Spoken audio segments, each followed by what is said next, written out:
कमाल न्यूज, आवाज हिंदुस्तान की।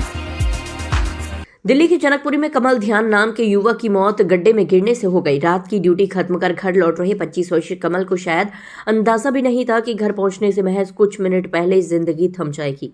परिवार से आखिरी बातचीत, घर पहुंचने का वादा और फिर अचानक संपर्क टूट जाना, इन सब ने इस घटना को और दर्दनाक बना दिया।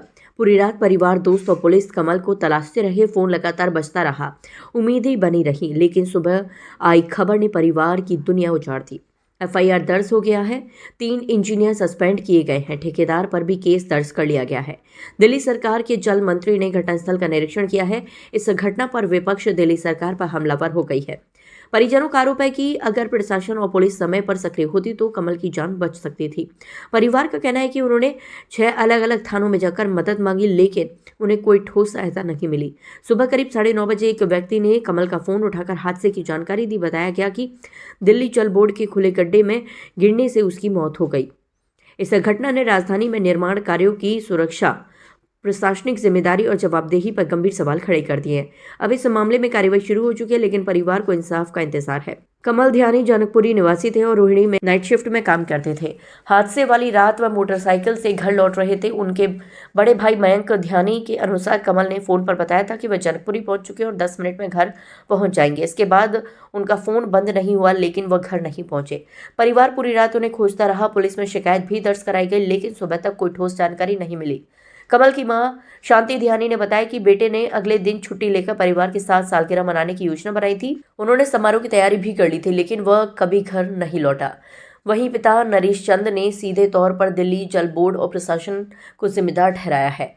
पुलिस ने ठेकेदार और संबंधित अधिकारियों के खिलाफ बीएनएस की धाराओं में केस दर्ज कर जांच शुरू कर दी है। कहना क्या, सब प्रशासन गलती है, दिल्ली जल बोर्ड की गलती है। कल तक परसों वहाँ पे गड्ढा नहीं था। जी हाँ, वो गड्ढा भी फंसा, उसको पता नहीं था और रात को गड्ढे में क्यों किया। तो आप प्रशासन से क्या उम्मीद ले रहे हैं? उम्मीद क्या बोलनी है, एक सेकंड थोड़ा काम चल रहा हूँ। ओके। गुमशुदगी को लेकर तो ऐसा पता चले कि 11:53 में मेरी उससे लास्ट बात हुई थी। उसने कहा था कि 10 मिनट में घर आ जाऊंगा। अच्छा। तो मैंने उसको 12:30 में फोन किया। उसका फोन तो पूरा रिंग हो रहा था, बट कोई रिस्पॉन्स नहीं आ रहा था। तो फिर मेरे को थोड़ा हुआ कि दिक्कत थी, मुझे लगा कुछ हो ना गया रास्ते में, क्योंकि आजकल वैसे दिल्ली में कैसे चल रहे हैं लोगों को गायब होने के। उस केस के चक्कर में फिर मैं बाहर निकला अपने दोस्त के साथ। फिर उसके बाद मैं बाहर निकला तो मैंने अपना उसको ढूंढना शुरू किया। फिर मैं थाने गया, सबसे पहले मैं उसका ऑफिस गया रोहिणी में। फिर रोहिणी से मेरे को उनके सर वगैरह का नंबर मिला। मैंने वहाँ से कोऑर्डिनेट शुरू किया कि कैसे कैसे लिंक बनाना। फिर जैसे तैसे मेरे को क्या नाम है, मैं इधर अपने जनकपुरी वाले थाने में आया तो उन्होंने मेरे को उसकी लोकेशन निकाल के दी कि इसकी लोकेशन लास्ट यहाँ पे है अवेलेबल। फिर जो अवेलेबल है, मैं फिर सामने वाला पार्क में ढूंढते रहा। उन्होंने कि इस पार्क के अंदर है वो। ये लापरवाही है, हादसा थोड़ी है। मेरा भाई इतना पागल थोड़ी कि सामने जान उसे गड्ढे में घुसेगा। पर्दे अभी लगाए गए हैं क्योंकि पर्दा सुबह लगाया गया, पीछे वाला पहले से लगा हुआ था। उसका नाम था कमल ध्यानी। तो क्या ये रास्ता आपको लगता है यहाँ से खुला हुआ था?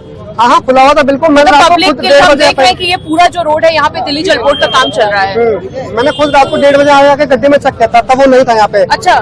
मैं कल पूरी रात से उसको ढूंढ रहा हूँ। कल रात में गड्ढे में नहीं था? गड्ढे में नहीं था, 1:30 बजे के आसपास की बात है, नहीं था। अच्छा। कितने थानों के चक्कर लगाए? कम से कम 6 थानों में चक्कर लगाए हैं, कहीं से कोई सपोर्ट नहीं मिला। थाने की तरफ से कोई सपोर्ट नहीं मिला। तो पुलिस ने बताया नहीं क्या पूरी रात गड्ढे में था या कब उसे निकाला गया? उन्होंने सुबह बताया, वो भी उन्होंने खुद कॉल नहीं करी। मैंने अपने भाई के नंबर पर कॉल किया सुबह, तो उन्होंने आई थिंक उसको गड्ढे से उस टाइम पर निकाल चुके थे। तो उसके कॉल ने उठाया, उन्होंने बोला कि आप इधर लोकेशन में आ जाओ, ऐसा उसका एक्सीडेंट हो गया है। हम रोहिणी गए थे, मंगोलपुरी गए थे, जनकपुरी गए, डाबड़ी गया, पालम गया, सागरपुर गया। कितने लोग हैं घर में? घर में हम 5 लोग हैं। तो क्या 5 लोग कल रात घूमने निकले थे? घूमने नहीं निकले थे, ढूंढने के लिए निकले थे आप लोग? मेरे पापा और मैं निकले थे, बाकी मेरे फ्रेंड्स थे काफी सारे। हाँ। तो फिर आप लोगों को किसी भी गड्ढे में वो नहीं मिला? नहीं मिला। तो फिर आप लोगों को कुछ बताया पुलिस ने कि क्या प्रोसीजर था, कैसे? कुछ नहीं बताया पुलिस ने हमको। तो अभी आप लोग क्या चाहते हैं? आप अपना नंबर लिखवा दो और अपना क्या नाम है, नाम लिखवा दो कि हम जैसे कुछ कांटेक्ट मिलेगा हम आपको बता देंगे। क्या लग रहा है पुलिस सहयोग करती तो भाई जिंदा होता? बिल्कुल बिल्कुल, अगर कल पुलिस अगर टाइम से ढूंढ लेती तो पक्का जिंदा होता आज मेरा भाई। आप सब देख सकते हैं यहाँ पर जल बोर्ड का काम के लिए गड्ढा खुदा हुआ है, जिसमें कल रात को श्री कमल ध्यानी जी है, जिनकी एज तकरीबन 25 साल है। उनकी बाइक उस गड्ढे में गिर गई और अनफॉर्चुनेटली उनकी रात को डेथ हो गई है। इनके ये जो भी गड्ढा किसने खोदा हुआ है, इसमें कौन से अधिकारी है या कॉन्ट्रैक्टर कौन है, इस सब की भी हम जांच करेंगे। इनके भाई जो है श्री नरेश ध्यानी जी, ये रात को तकरीबन 2:45 बजे जनकपुरी थाने में आए थे और इन्होंने बताया कि हमारे भाई जो है वो अभी घर तक नहीं पहुंचे हैं। तब जनकपुरी थाने ने उनके मोबाइल की पोजीशन ली थी, जो पोजीशन हमारे डिस्ट्रिक्ट पार्क की आ रही थी। तब थाने से हेड कांस्टेबल रामकेश जो है वो इनके भाई के साथ इनको ढूंढने के लिए बाहर आए थे और इनको सबको, इनके भाई के साथ उनको लगभग 2-2.5 घंटे उन्होंने सर्च किया था। उन्होंने पोशंगीपुर पार्क को, डिस्ट्रिक्ट पार्क को, वो सारे एरियाज सर्च किए थे, लेकिन इनके वेयर अबाउट्स हमें नहीं मिले थे। तब बाद में सुबह 8 बजे जब एक महिला ने पीसीआर कॉल की थी कि यहाँ पे ऐसे 15 फीट का गड्ढा खुदा हुआ है जिसमें कि एक आदमी गिरे हुए हैं, वो हिल नहीं रहे हैं। फिर पुलिस की संज्ञान में ये सारी चीजें आई। सर, परिवार के लोग ये कह रहे हैं कि वो लगभग 7-8 थाने घूमे हैं कल और उनको कोई सहयोग नहीं मिला।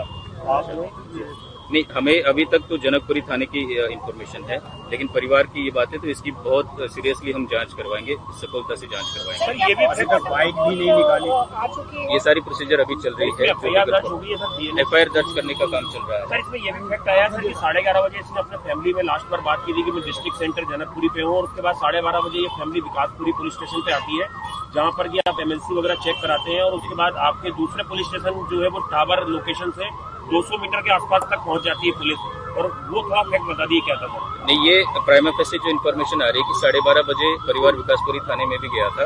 वहाँ पे थाने के ऑफिसर्स ने उनको एमएलसीज दिखाई थी कि आज कितने एमएलसीज आई है, एक्सीडेंट कॉल्स कौन सी है वो दिखाई, और ये भी कहा कि अगर फोटो वगैरह मिल जाए उनकी तो ढूंढने में आसानी होगी। लेकिन इस बात की भी हम जांच कर रहे हैं कि वहाँ पे एग्जैक्टली हुआ क्या था।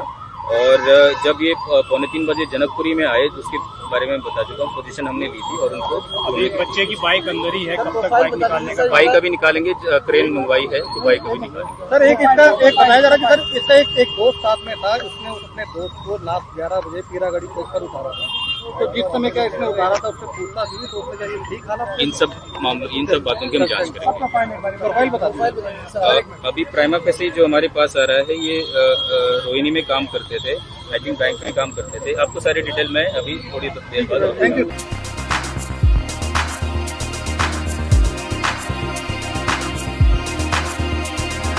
तत्काल न्यूज, आवाज हिंदुस्तान की।